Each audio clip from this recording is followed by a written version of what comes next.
very good morning to everyone. I am Akanksha Joshi, and on behalf of MergerWare, I take this opportunity to welcome our featured panelists and audience to this exclusive webinar on the extremely relevant topic, crafting M&A integration through people and process. MergerWare is truly honored to have with us today some very eminent women leaders who are experts in their field and shall be reflecting on the theme of this webinar. We have with us today Naomi O'Brien, Senior Director of M&A Integration at Honeywell, Ginger Cooper, Associate VP Operations and Commercialization Strategy at Agilient Technologies. And we also have Dharmendra Singh, Founder and CEO of MergerWare. It's a privilege to have you all with us today. A very warm welcome to all of you. I will be your moderator for today. I would also request the audience to feel free to share any questions that they might have for our panelists in the chat box, and we will make sure to take them at the end of the session. So, let's begin the day with a quick round of introductions. So, Naomi, let's begin with you. Thank you. Hello, everyone. My name is Naomi O'Brien, and I am the head of M&A Integration at Honeywell. My responsibilities are for anything related to integration at Honeywell, including building a standardized and scalable integration practice, as well as defining how we manage and track the performance of those integrations across all of Honeywell's businesses. And prior to Honeywell, I was at Cisco, where I led a variety of integrations from small tech and talents to large platform deals. Hi, everyone. Ginger Cooper. As Akanksha mentioned, I'm Associate Vice President at Agilient Technologies right now, working in our strategic program office. Previously to that, I was running the sales integration program and also a business transition manager for one of our latest acquisitions for biotech instruments. So responsible from a business perspective to lead the integration. Thank you so much, Naomi and Ginger. So Naomi, if you don't mind, let's begin with you, and then Ginger, I'll move on to you, and we'll work through then as we move to other set of questions. So Naomi, why the people and process part of M&A during the deal process is so critical during M&A integration? Yeah, it's such a critical point. Having a process and a playbook really help define what needs to be done, who needs to do them, when those things need to be done by. They can also define the governance, the reporting, how you communicate, how you deal with risks and issues. And I think, from a people perspective, the people are so critical, because if they leave, you don't really have anybody to support what you're acquiring. And so you want to make sure that you're creating the best people experience by helping those target employees get a good first impression of the acquiring company. Being able to communicate the process to them, or any version of it, because oftentimes we hear we don't know what's going on, and what to expect during the integration goes a long way in providing an opportunity for them to understand what's going to happen with their business and enable them to accept those incoming changes. Ginger, please feel free to add on. Yeah, I completely agree with what Naomi said. The people part of M&A is just so critical, right? Without them, you don't have an integration, right? You don't have what you acquired. And so ensuring as much transparency as possible, really understanding who they are and what they do, and how they'll be impacted during an integration. You take away a really personal choice when you acquire a company, right? Usually we all choose who we go to work for. And with an acquisition, you take that away, right? They wake up one morning and they're told who they're working for. So allowing for that process, that grief process, that transition process during any integration is really critical. And in terms of process, right, playbooks and blueprints are key. Without it, thankfully, I don't know what it's like without it, but without it, I can imagine it would be very chaotic. But also remembering that those blueprints are like ingredients for cooking, right? And you can sub out ingredients depending on, the integration, right? Or, if I'm using the food analogy, right, who you're cooking for. A stew can still be a stew without the onions, right? And so with integrations, it's not one size fits all. And I think, Naomi, we've chatted about that, right, before. So Yeah, I agree. I think blueprinting is critical to understand where the target is coming from and how you figure out what your end state and expectations are for the integration. Knowing those things help you design your employee experience, understanding what risks you may encounter, how you want to communicate that vision to the target, and then any other, insight that you can glean from that, right, to be considered as part of the integration planning. So I totally agree. Thank you so much. Dharmendra, would you like to add on? Yeah, so I think I can add my some experience which I had. The first guy in the company to set up the M&A process from scratch. And when I really started working with different business units, they have mandate to do acquisitions. The biggest challenge what I had, everybody have their own, piece of paper, writing some process and following it for years. And then that was the reason for people who are not doing integration. And, after deal is closed and signed, it takes 2 to 3 years to think about integration. So when I looked at, I find, there is no people, there is no process. And that way you cannot do integration. So first goal is to put the process in place, make sure that who are leaders for this process, who are going to drive within the company worldwide, because that is the key. If you make the process, if you don't go and define who is going to lead this, then again, this is a big issue. Most of the company have this challenge that they don't know who is the main guy. If there is integration activity which is defined to me, and I'm not able to do that due to some reason, who should be the person saying that, okay, you don't do this activity and we'll waive off this. So those are the critical aspects. I think people and process both are so critical for integration. And I think Naomi and Ginger, you gave very important point, to hold, the topic itself is so interesting. Completely agree. So Ginger, I'll move on to you for the next question. So who are the stakeholders to define M&A process or own the process and make sure that the M&A integration process is executed well within the entire organization? Yeah, so obviously, the acquiring business, the leadership team, right, the strategy team, the M&A integration, we call it an integration management office, right? They're responsible. I do think that the incoming company also needs to be involved, right? It's important to understand who the subject matter experts are, who the leadership team is, and really pull people together, because without them being included in the defining process, you'll miss a huge component of this, right? Or else we're designing a process in in a box, right, off in a corner, and being like, okay, this is how we're going to do things. And so obviously your leadership team, right, but also really critical to involve your incoming company, because they're main stakeholders, right? If you don't integrate their company well with their input, it goes back to, I think, what Naomi said, right? Then, it all goes out the window while you acquired people. Yeah. Naomi, please feel free to add on. Yeah, no, I think those are spot on. I think the one that I would add are the functional leaders. When you start doing integration planning, a majority of the integration activities come out of the functions.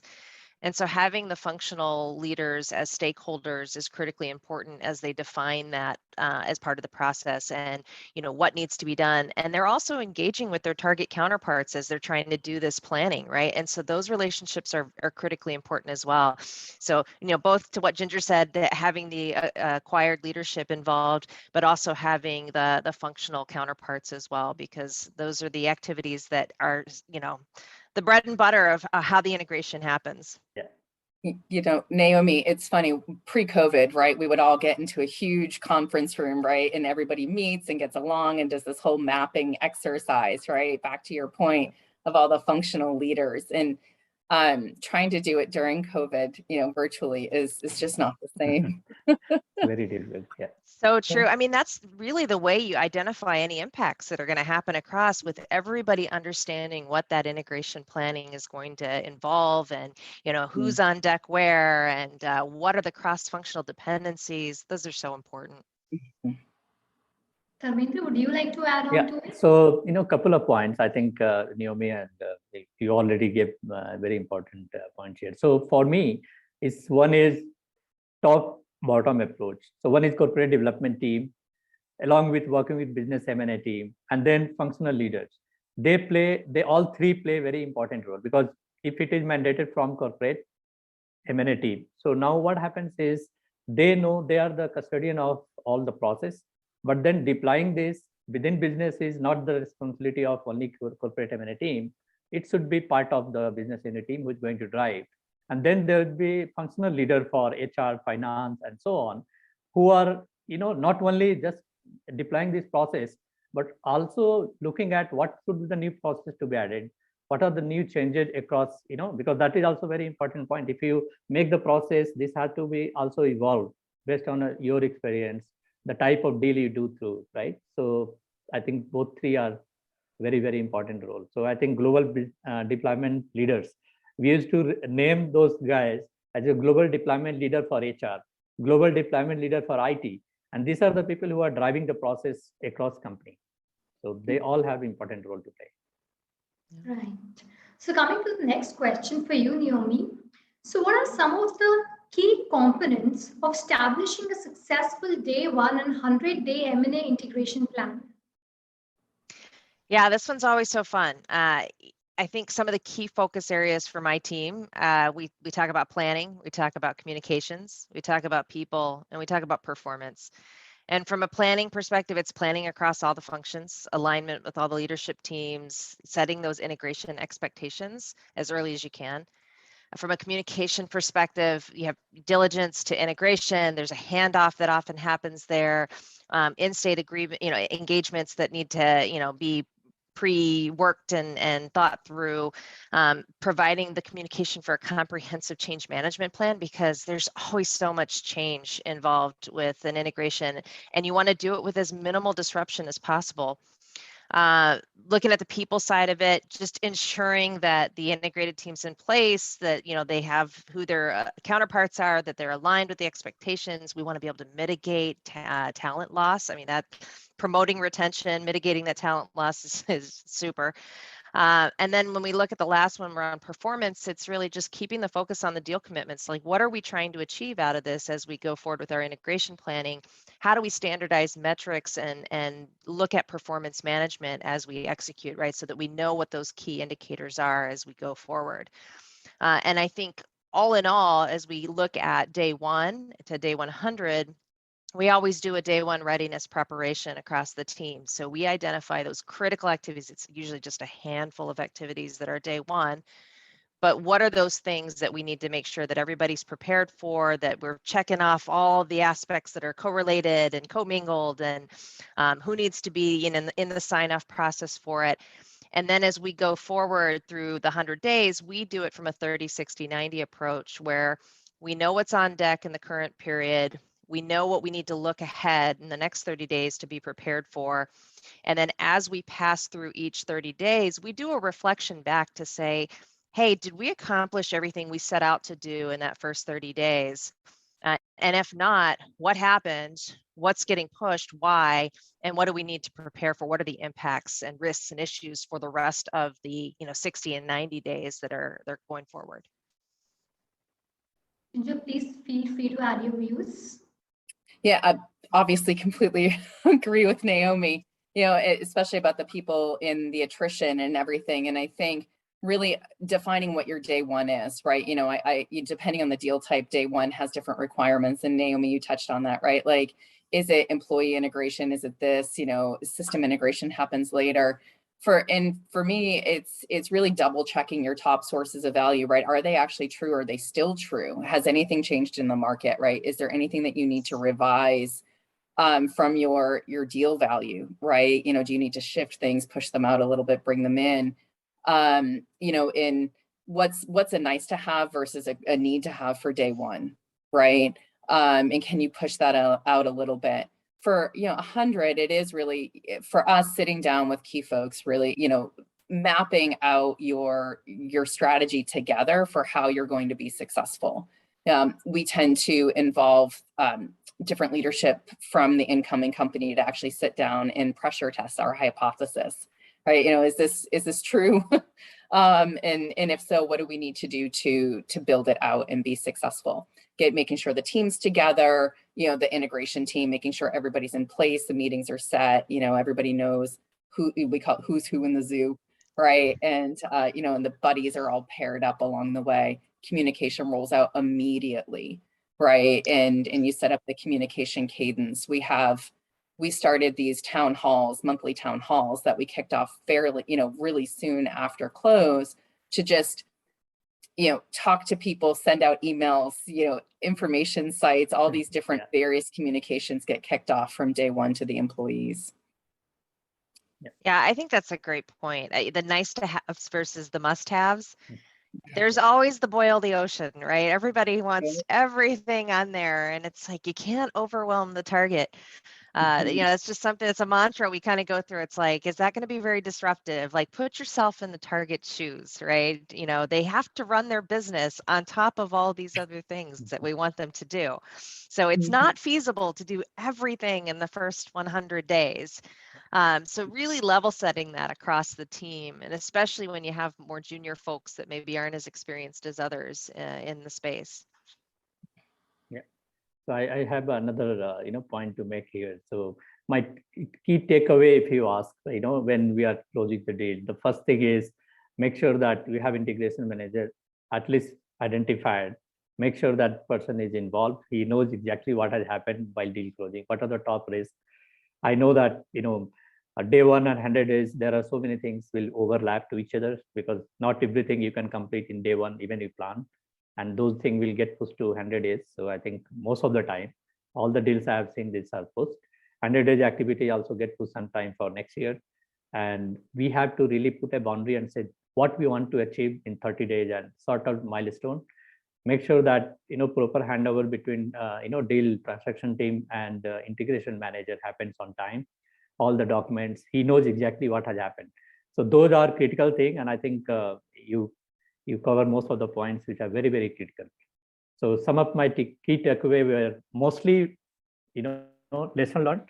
What are things you learned while closing? Because many times we forget to, sit together in a room, discuss all this, and make sure that we note them. Also pass this information to integration manager, so he knows exactly what has happened. So those are my important points, which I think are very critical for the team. So coming to the next question for you, Ginger. So what are some of the M&A integration people risks that you look for in due diligence? Yeah, I think, Naomi, you touched on some of this earlier, right? Is the attrition, right? You don't want to lose top talent, or talent, right? It doesn't have to be leadership. It's really understanding where you're, who your key and where you're getting your value from, right? And in the people. And so it's understanding the culture, right? And the level of transparency of communication that the target company might be different than yours, right? And so there's a setting of an expectation that you need to understand.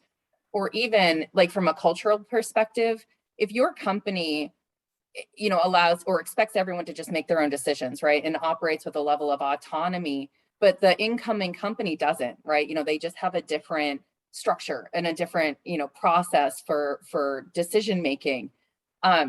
There's a expectation mismatch, right? Because people are like, well, you should just go do it, right? And people are like, oh, I don't know. So really understanding the culture, how people operate, right? And obviously subject matter experts, minimizing that attrition, making sure who and where those folks are. And then you always need to double check that probably on day 1 or right after day 1. Part of your 100-day, right, is really pressure testing any of those hypotheses that you've developed during due diligence. But a strong focus on culture mismatch is a big, it's harder than a process mismatch. Process mismatch you can fix. A culture mismatch is hard. Naomi, please feel free to share your views. Oh, I 150% agree with Ginger. Attrition rates are always one thing we look at, right? Because you want to see, is there a lot of churn in the company perception, right, by the employees. And then cultural impact assessments are probably one of the biggest factors. And we look at, what matters most to the employees and why are they proud to work there? What allows them to flourish? Is risk taking encouraged, outside of the whole independent self-help kind of thing. But How do they do hiring and performance reviews? What's the rewards and recognition process look like there? Are they supported to develop and grow in their careers? All of those things, have to prepare you when you're making a decision to acquire you have to be able to walk away if you know that the cultural mismatch is so far apart, because to Ginger's point, it's not something you can easily fix. And once you understand what those critical impacts are, you really have to determine what actions, the severity of the actions, is it a low, medium, a high risk? And, is there an action plan that can be put in place to bridge those mismatches, right? Because if not, then you really have to be willing to walk away, because it's going to be an uphill battle. Dharmendra, please. Yeah, so I think, most of the point what Naomi and Ginger said about culture, I think that is one. Even you have very good process, but then culture mismatch, you need to just walk away. It's not going to work. So whenever we are doing we are welcoming new employee or maybe leadership team to lending organization, as soon as deal is announced, how better you can involve in the process. Like even you are setting up the new process playbook, involvement of those from that at least key leadership team should be involved from day one, so they know exactly what they are supposed to do. I think that is one culture we have seen that doesn't work if you are not involving them early in the deal process, right? So making sure that even you are setting up the new process and you are doing some changes, those teams are involved, making sure they know they are part of this company, putting communication, town hall, all we are doing. But I think these are important points to make sure that we do it. So coming to you, Naomi, for my next question. So can you speak about a few process issues that you have faced during a PMI and explain how you and your team overcame the issues?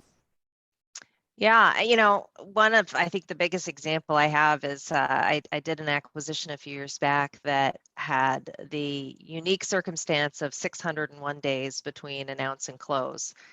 And, that's a long time. And for a public company, these employees have no idea where they stand. They don't know whether they're going to have a job. They don't, have a whole lot of insight and details, because it's really hard to share planning when you're not sure, when you're going to get that regulatory approval, and both sides are a little hesitant, right, on how to engage and how to move forward.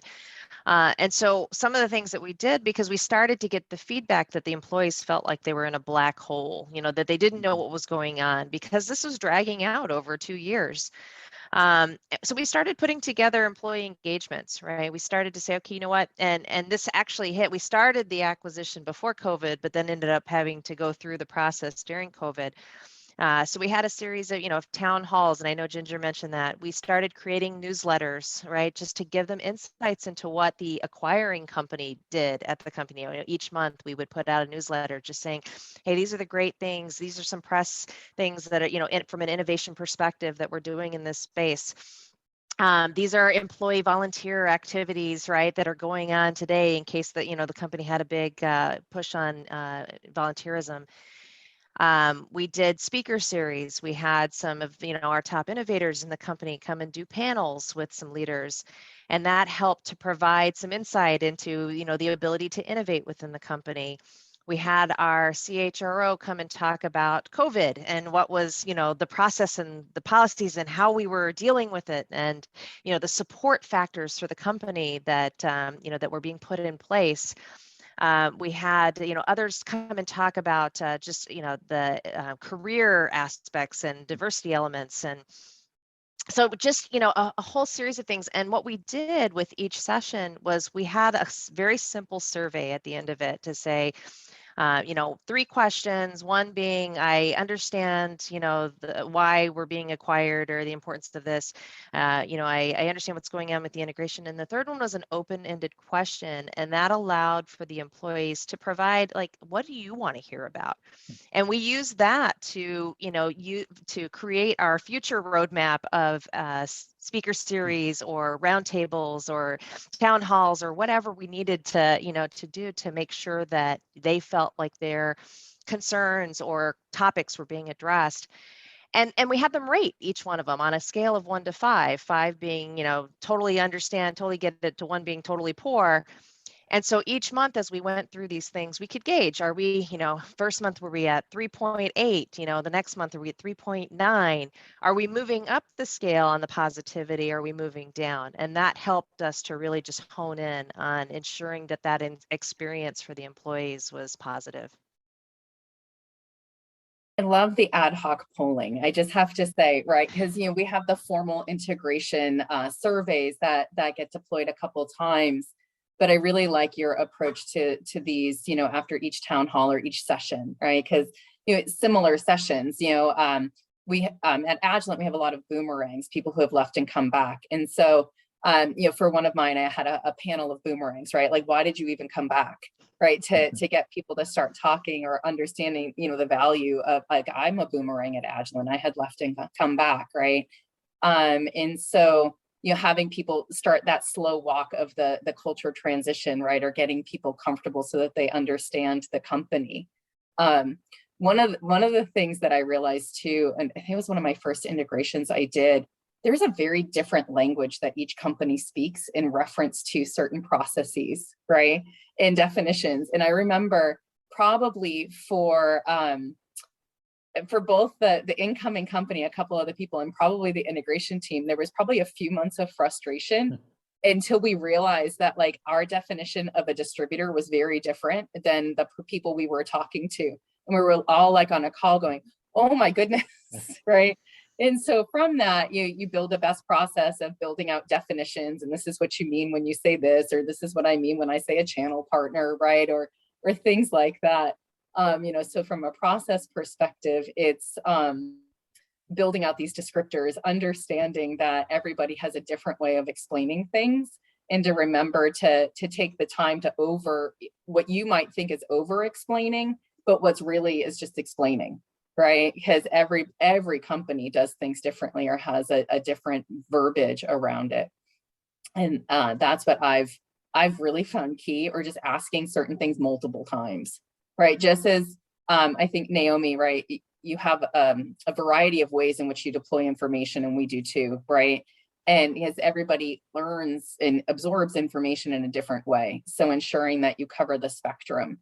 And also when you're trying to map a process, asking multiple times, because you'll get more information each time you ask the questions, right? As you go along and you come back, and because nobody knows why you're asking at first, I don't understand why this is important, right?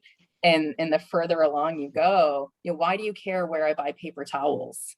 Right, because your global sourcing has to map out exactly, the vendor match and things. And over time, you get more and more information, right?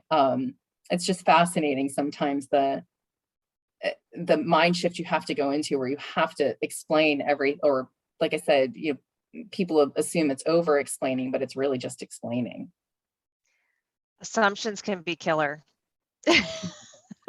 I've had my share of integrations where, assumptions were made, and wow, we were off base because of terminology definitions or such, or, sometimes you go in and certain things just mean more to people than others. Like, don't touch the coffee machine. That if you replace that and change that, I'm out of here. And it's like, okay. Yeah, so I think, role of internal communication, creating the content, the videos, and similarly, external communication leaders, making sure that all the content which goes to your partners, vendors, they have very important role to play here. How you communicate, making sure that communication is consistent. Every time you communicate, it is consistent. It's not, two different messages. And then people start anticipating, and, they start thinking something else. So Ginger, you said very, important point here, like how communication sometimes people think that it is over communication. So how to communicate better, how to plan the communication. These are, very important points. So Ginger, I'll be starting with you for my next question. So what are the expectations for current business operations while the integration takes place? Naomi, you mentioned this earlier, right? Because we usually have a guidance of don't break the business. But integrate and continue your baseline growth. And they almost all can't happen at the same time, yet you have to figure out how to make it happen at the same time, right? So that's really the expectation, is somewhat magic, but yet we all manage to do it somehow, because you really don't want to break the business, right? You bought them for a reason. You need to figure out, and that takes time, right? Figuring out what is critical to not break the business, right? Is it an apple to an apple? Is it an apple to an orange?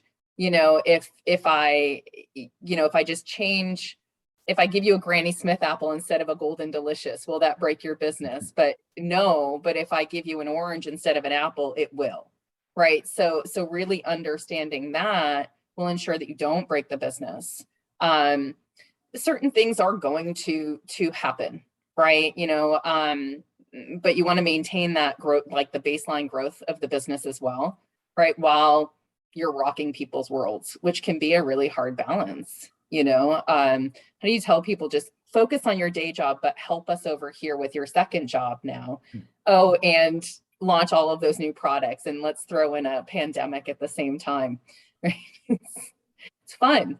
And so that's usually the expectations, right? And so any support that we can lend, even if people don't realize that they'll need it in the long run, right? So, any help of temporary workers or things like that you can employ, and just have people on standby to jump in and help out, right? And just reminding people that while it may be temporary, it might drag on longer than they think it will, right? And that the integration fatigue, so Naomi, you talked about like the long stretch in between, and this integration fatigue happens, right? The longer you go from say close to a system integration go live, it's just hard, right? It's hard on everybody. It's hard on the incoming company. Everything's in flux. Nobody, like there's no certainty, right? And they're working couple, 2-3 jobs, right?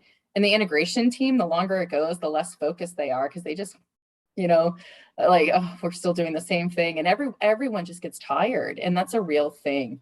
And so it's always key to kind of, build in the reminders, right? That there are people on the other end, everyone's tired. Is there ways that we can speed this up?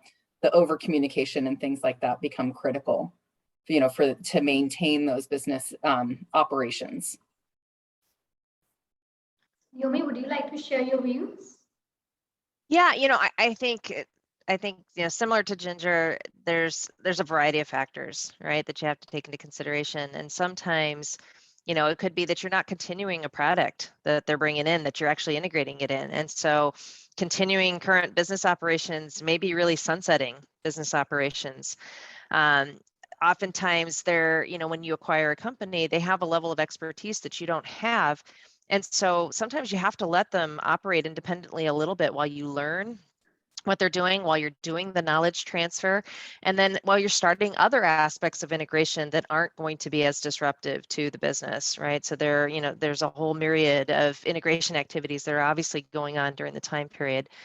But I think, ultimately it just really comes down to what makes the most sense. And to Ginger's point, don't break the business. I think that's just the overall mantra. That's like our leading guiding principle on every integration: don't break the business.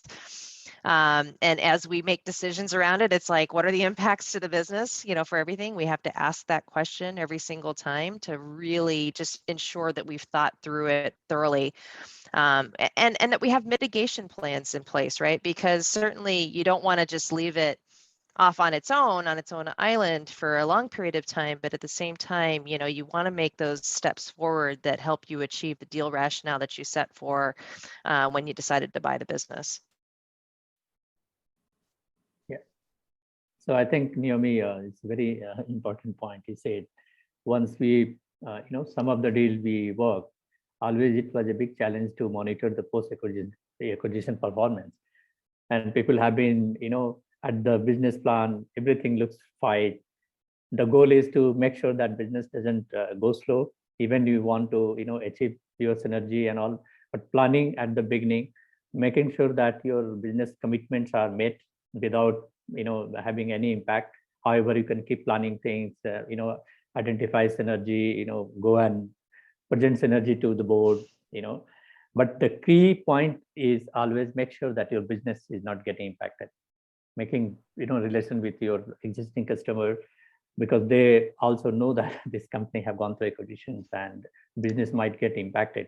So how to communicate them that, these are the commitments we want to do. So it's very critical to make sure that while we are measuring the post-acquisition performance, the current business situation, making sure that your all business commitment, what you have already planned, that should go on without any impact.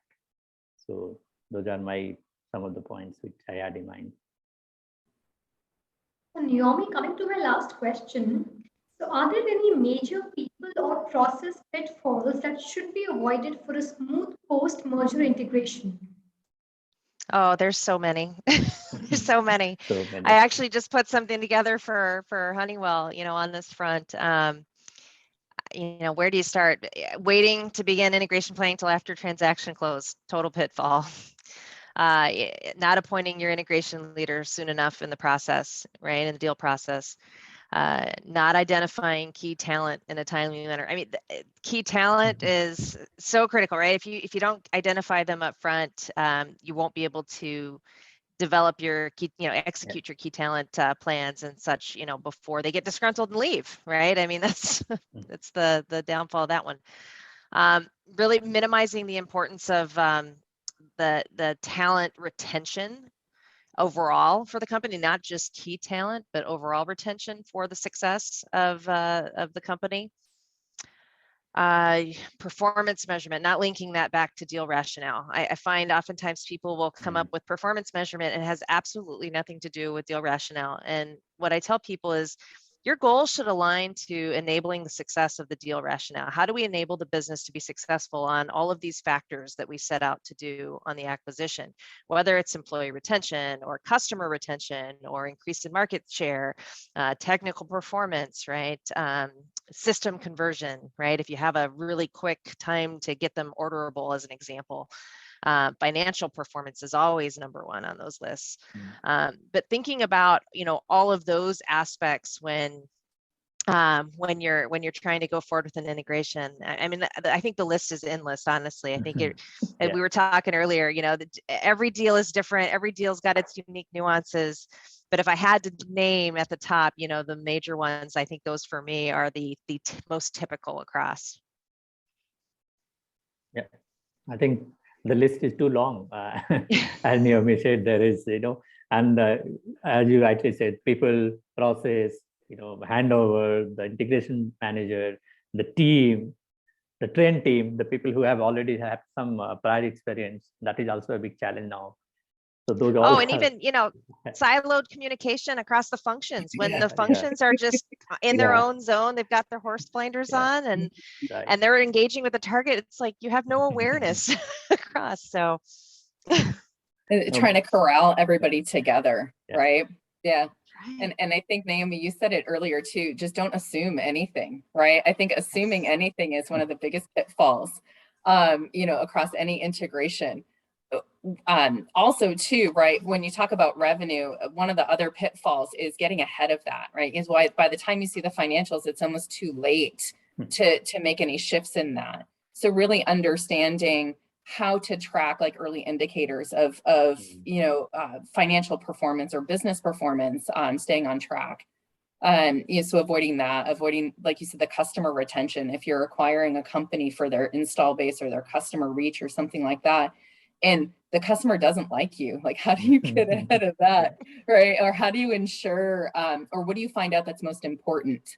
Like what's the secret sauce of the company that makes that the customer so exciting, right? So trying to map all of that out, but like you said, the rogue communications that go on, right? If people haven't all got together to align on a single message, and then you spend most of your time running around ensuring that, or possibly fixing conversations or streamlining things, or then you're just triaging instead of actually integrating, right? I mean, that one's so I mean, that just hit it on the nail. I think the alignment of communications, it never fails. And one perfect example is COVID. You know, what's your COVID policy? And you have people in different functions that are talking to different counterparts of the target, and all of a sudden you find yourself in damage control of like, wait a minute, why do you think that? Right? It's like, well, this person said, and it's like, oh gosh, take a step back.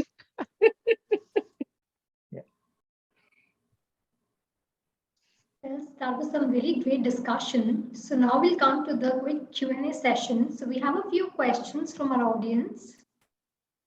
So the question goes, what are the new technologies with respect to growing M&A, and how well the newest technologies integrate with M&A? So anyone, Ginger, Naomi, or Dharmendra can take it up. I guess I'm not 100% clear on that question on technologies. Are we talking about on how we execute integration, like, you know, tools used, or are we talking about industry spaces? Because I think that's going to vary. You know, you look at digital health now, you look at, you know, there's a variety of things that are starting to take an upturn.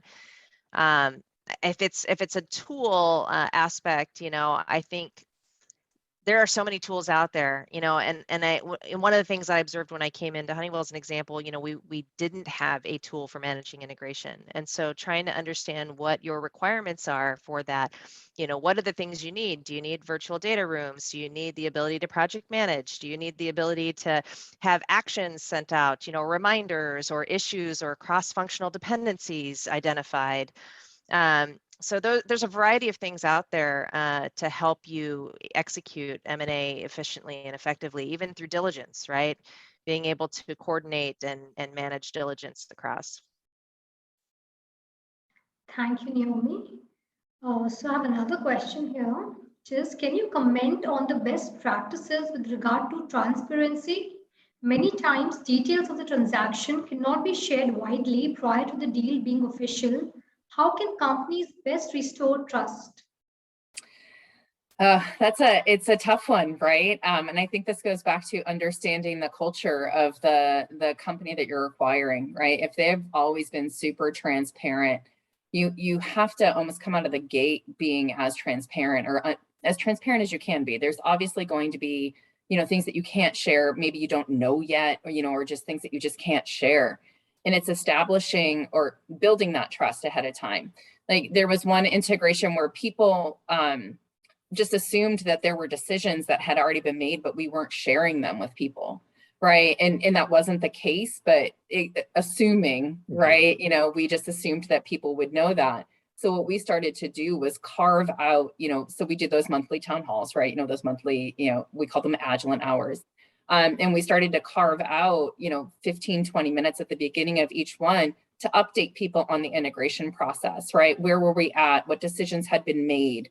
You know, what's coming up? You know, what's the new timeline, right? Who's going to be involved? Who's on site? Who these people are, right? We started to what we considered overshare and over communicate, but it helped build that trust, right? And, you know, if we didn't know or if we couldn't share the information, we simply said that.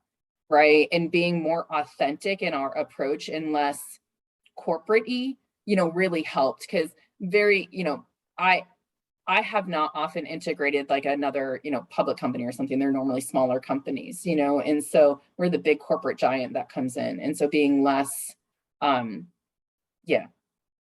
they would consider, you know, standoffish usually helps in building the trust again. Yeah, I think that authenticity part is totally critical, right? If they know that you, I mean, if you tell them flat out, look, I don't have the answer to that question right now, right? But when we get it, you know, we will share as we can, right? And then I think the other thing to do too is divide up the communication to appropriate levels, right? So if you know you can share more at a manager leader level than you can at an employee level, and say to them like, hey, here are some things that, you know, we know this is a concern of your employees. Let us help you on how we can communicate to them. And oh, by the way, in turn, use that as a way for them to share with you where the concerns and issues are as well, because you're not going to have better insight than those managers and leaders in the company of where their employees are at. you so much, Ginger and Naomi, for answering the questions. So really great insights from all. Thank you very much for being on the panel, Naomi, Ginger, and Dharmendra. I think there were a lot of great insights to ponder on, and it was a great pleasure to have you all among us. I'm sure that this leaves us with an appetite for more. A special thank you to our audience for attending today's webinar. We hope that you found this webinar informational and insightful and found value in hearing from such a diverse set of industry experts and thought leaders. Thanks again for joining and have a great day ahead.